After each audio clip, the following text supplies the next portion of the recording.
of the universe.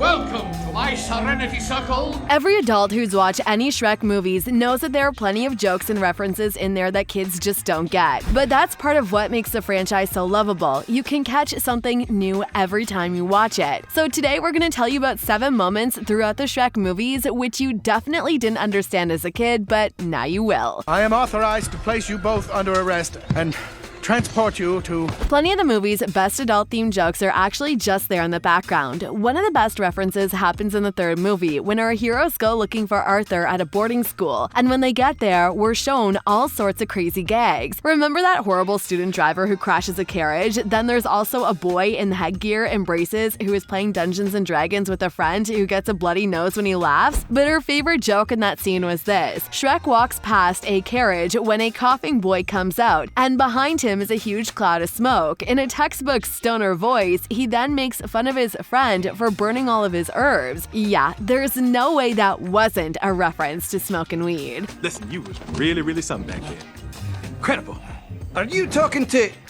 We really love the dynamic that goes on between Donkey and Shrek and how it changes throughout the franchise, but a lot are in the first film. Donkey stays fairly oblivious to Shrek's more adult-themed jokes. Nowhere is this more obvious than the scene when Shrek makes fun of Lord's endowment when first coming to and seeing his castle. When Donkey and Shrek finally arrive, the camera moves upward to show off the grand scale of the place. As Shrek looks upwards at it, we can see a grin over his face, and he nudges his friend asking him, "Do you think maybe he's compensating for something?" Then he starts to giggle. Donkey turns his head completely focused on Shrek's joke before the ogre just gives up on making him understand and walks away. There is actually a lot of joke about the Lord's statue in the first Shrek film. He has to have things adjusted for him multiple times because all of the other characters are so much bigger than him. His tiny size does get in the Shrek musical. As it turns out, his mother was a small princess from Princess and the Pea, and his dad was Grumpy, the dwarf from Snow White. Fortunately, Shrek never truly confirms whether the Lord's castle is compensating for his height or something else is just a little too small. You can't catch me. I'm the gingerbread man. You're a monster. The Lord is voiced by John, who is a really unlikable guy. He's full of himself, proud, and a jerk about just like everything. Not many people know this, but it was also a way for DreamWorks president to poke fun at his old boss. And that boss is the ex-Disney CEO, Michael Eisner. You see, Jeffrey sued the House of Mouse after he didn't get a promotion he claims was actually promised to him. He took the money he was given from the settlement and founded DreamWorks. Then he used this new company to flip the bird to his former employer. Need proof? Well, the Lord sells fairy tale characters into slavery, and his house is a huge castle surrounded by a theme park, which sounds a lot like a negative take on Disney. He even looks somewhat like him, at least his face does, and he's actually much taller than his on-screen counterpart, so yeah, the joke isn't really subtle once you're informed of the history. Also, let's be real, Farquaad is probably just a clever way to get away with saying F-wad in a family movie, and we can't blame them for that. And I am rescuing you from this green beast.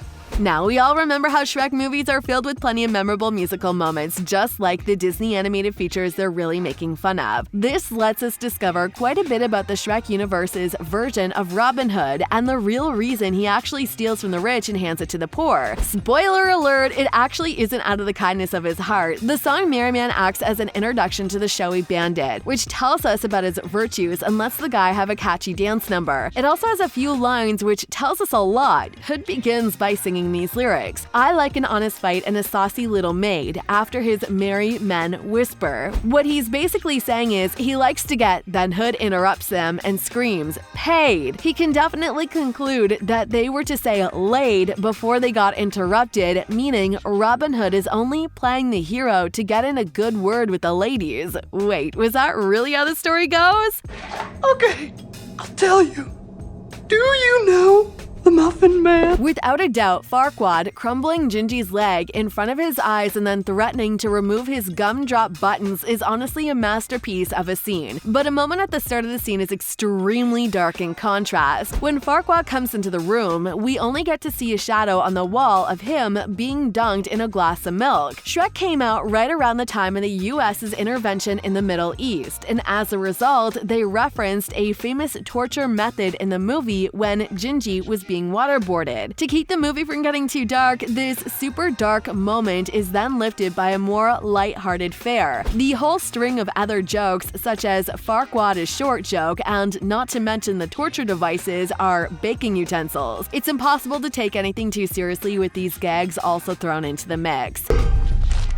What?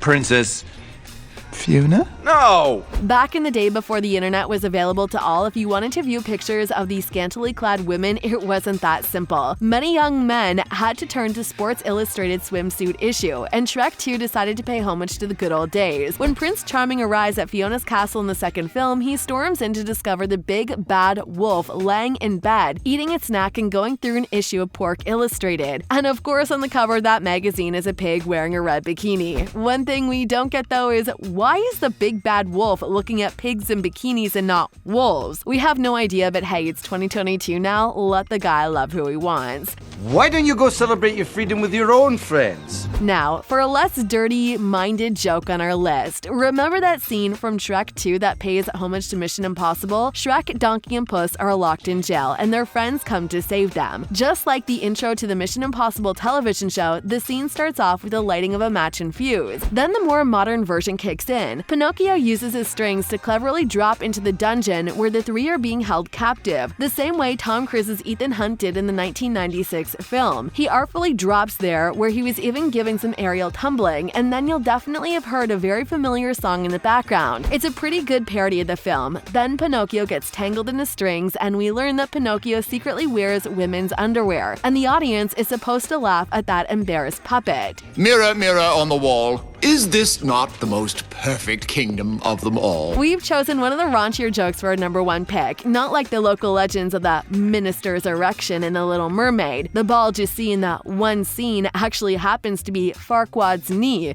which is pretty obvious in a later shot, and yeah, the creators of Shrek did conceal an animated erection in the first movie. After Farquaad chooses Fiona as the princess he wants to go after, he actually becomes obsessed with her. In one scene, while sipping a martini and laying in bed, Farquaad calls to the magic mirror to show him the princess he likes again. The mirror makes a bit of a disgusted face, maybe it shows all about Farquaad's secret activity before bed, then it brings up a photo of the princess. Farquaad looks, then notices how the blanket over his crotch begins to move a bit before he adjusts it. Embarrassed. Maybe we don't know how they got away with putting half this stuff in a kids movie, but if you watch Shrek again, you'll definitely notice a lot of adult jokes. I will make this Princess Fiona my queen, and Yulok will finally have the perfect king! Hope you guys liked this video about the animated movie Shrek. Please subscribe to our channel to watch more such videos and let us know what you're looking forward to the most in the comments below. Until next time. Get it off! Oh, get it off! Oh, God! Oh!